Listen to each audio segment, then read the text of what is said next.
ఆదిలాబాద్ జిల్లా పర్యటనలో ప్రధాని మోదీ ఏ ఒక్క హామీని ఇవ్వకుండా దీర్ఘకాలిక డిమాండ్లపై మాట్లాడకుండా కేవలం రాజకీయ విమర్శలు చేసి వెళ్ళిపోతారని డీసీసీబీ చైర్మన్ నడ్డి భోజారెడ్డి అన్నారు. కేవలం ఎన్నికల కోసమే వచ్చారని ప్రజలు మరోసారి మభ్యపెట్టాలని ఆరోపించారు.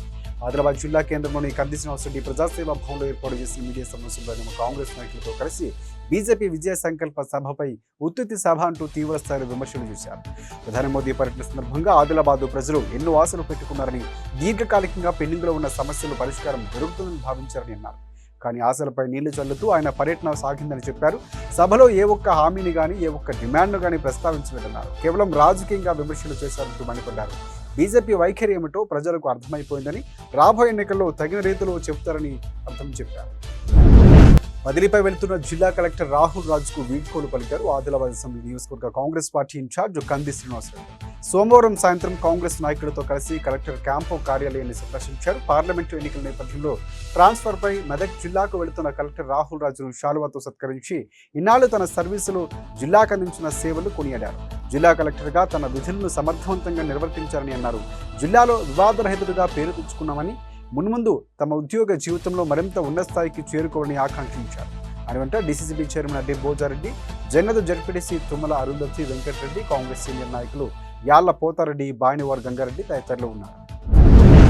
ఎన్నికల సమయంలో ఇచ్చిన హామీ మేరకు రాష్ట్ర ప్రభుత్వం మున్నూరు కాపు ఫైనాన్స్ కార్పొరేషన్ వెంటనే ఏర్పాటు చేయాలని మున్నూరు కాపు సంఘం రాష్ట్ర అధ్యక్షుడు కొండ దేవయ్య డిమాండ్ చేశారు.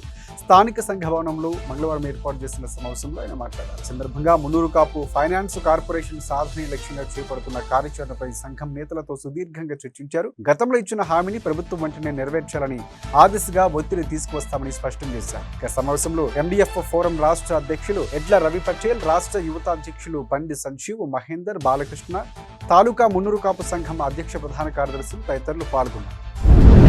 అన్ని దానాల్లోకి అన్నదానం చాలా గొప్పది. Adilabad assembly Congress party incharge Kandi Srinivasa Reddy ఇప్పటికే అనేక సామాజిక సేవా కార్యక్రమాలతో ప్రజల ఆదరాభిమానాలు సంపాదించుకుని వారి హృదయాల్లో చెరగిన ముద్ర వేసుకున్నారు. కేఎస్ఆర్ ఫౌండేషన్ ద్వారా ప్రజాసేవా భవన్లో 2 ఏళ్లుగా నిత్యాన్నదానం చేస్తూ అన్నదాతగా పేరు తెచ్చుకున్నారు. 100 మంది ఆకలి తీరుస్తూ గొప్ప మనసును చాటుకుంటున్నారు.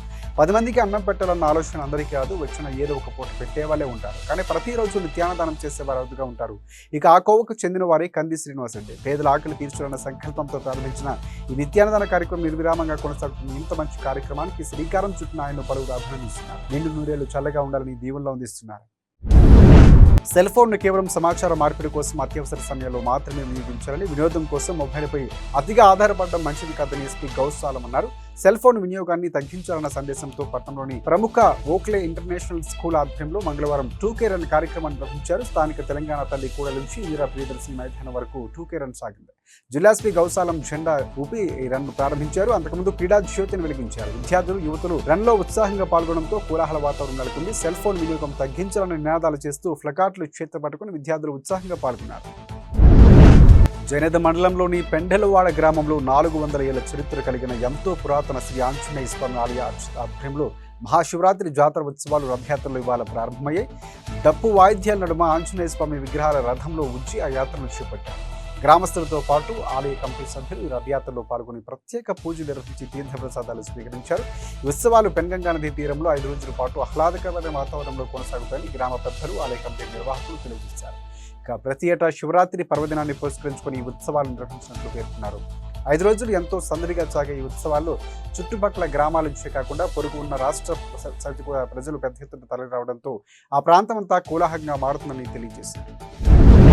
Congress party Adilabad assembly incharge Kandi Srinivasa Reddy camp కార్యాలయంలో ప్రజాసేవ భవన్కు పెద్ద సంఖ్యలో ప్రజలు తరలివచ్చారు. నియోజకవర్గంలోని పలు గ్రామాలు, ఆదిలాబాద్ పట్టణంలోని పలు కాలనీల నుంచి ప్రజలు క్యాంపు కార్యాలయానికి వచ్చి కంది శ్రీనివాసరెడ్డిని మర్యాదపూర్వకంగా కలిశారు.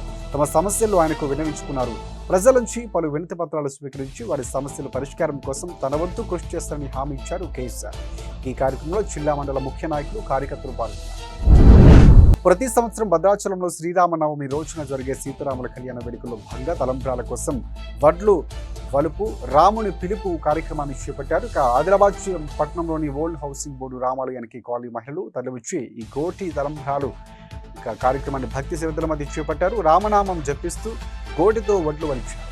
ఈ సందర్భంగా పట్టణానికి చెందిన పోల పారిజాత అనే మహిళ మాట్లాడుతూ భద్రాచలంలో ప్రతి ఏటా కోటి తలంబ్రాల దీక్ష చేపడతామని, వడ్లు గోటితో ఒలిచి బియ్యం చేసి తలంబ్రాలు కలుపుతామని పేర్కొన్నారు. వడ్లను ఈ మారు ఇక్కడకు తరలించినట్లు తెప్పించినట్లు తెలిపారు. వీటిని ఒలిచి తలంబ్రాల కోసం పంపబోతున్నట్లు వెల్లడించారు.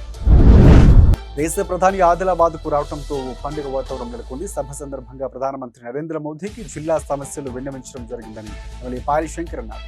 ఈ సభ అందరి సహకారంతో విజయవంతమైందని తెలిపారు. మంగళవారం స్థానిక క్యాంపు కార్యాలయంలో ఏర్పాటు చేసిన మీడియా సమావేశంలో ప్రధాని సభను విజయవంతం చేసిన ప్రతి ఒక్కరికి ఆయన ప్రత్యేకంగా కృతజ్ఞతలు తెలిపారు.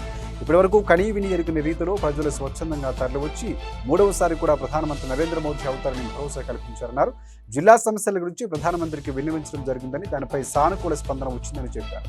అధికారిక కార్యక్రమాల శంకుస్థాపనతో సీఎం రేవంత్ రెడ్డి నుంచి స్వాగతం పలకడం మంచి సాంప్రదాయమని చెప్పారు. ప్రధానమంత్రి నరేంద్ర మోదీ ఆదిలాబాద్ పర్యటన నేపథ్యంలో జిల్లా వాసులు అనేక ఆశలు పెట్టుకున్నారని, దీర్ఘకాలిక సమస్యలకు పరిష్కారం దొరుకుతుందని, ఒక కదలిక వస్తుందని భావించారని ఆదిలాబాద్ అభివృద్ధి కమిటీ కన్వీనర్ బండి దత్తాత్రేయ అన్నారు. కానీ ఏ ఒక్క దానిపై కూడా స్పష్టత ఇవ్వకుండా, కనీసం వాటి గురించి మాట్లాడకుండా మోదీ టూర్ సాగిందని అన్నారు. ఆదిలాబాద్ పట్టణంలో జరిగిన మీడియా సమావేశంలో బీజేపీ వైఖరిపై తీవ్ర విమర్శలు చేశారు. నిన్న జరిగిన పబ్లిక్ మీటింగ్లో రాజకీయ విమర్శలకే పరిమితమయ్యారు తప్పితే స్థానిక సమస్యలపై కానీ, జిల్లా ప్రగతిపై కానీ ఒక్క మాట కూడా మాట్లాడకపోవడం విడ్డూరకరముందని నిన్న వ్యాఖ్యానించారు. 4వ తరగతి ఉద్యోగులకు 1వ తేదీన జీతాలు ఇవ్వడంపై హర్షం వ్యక్తం చేస్తూ తెలంగాణ 4వ తరగతి ఉద్యోగుల సంఘం ఆధ్వర్యంలో సీఎం రేవంత్ రెడ్డి ఫ్లెక్సీకి పాలాభిషేకం నిర్వహించారు. సంఘం రాష్ట్ర అధ్యక్షులు గడ్డం జ్ఞానేశ్వర్, ప్రధాన కార్యదర్శి కొండూరు గంగాధర్ పిలుపు మేరకు సీఎం రేవంత్ రెడ్డి ఫ్లెక్సీకి పాలాభిషేకం చేసి సంతోషం వ్యక్తం చేశారు. గత బీఆర్ఎస్ ప్రభుత్వం హయాంలో 15వ తేదీ తర్వాత జీతాలు వచ్చేవన్నారు. కాంగ్రెస్ ప్రభుత్వం ఏర్పాటయ్యాక సీఎం రేవంత్ రెడ్డి బాధ్యతలు స్వీకరించిన తర్వాత 4వ తరగతి ఉద్యోగులకు 1వ తేదీన వేతనాలు ఇవ్వడం ఆనందంగా ఉందని పేర్కొన్నారు.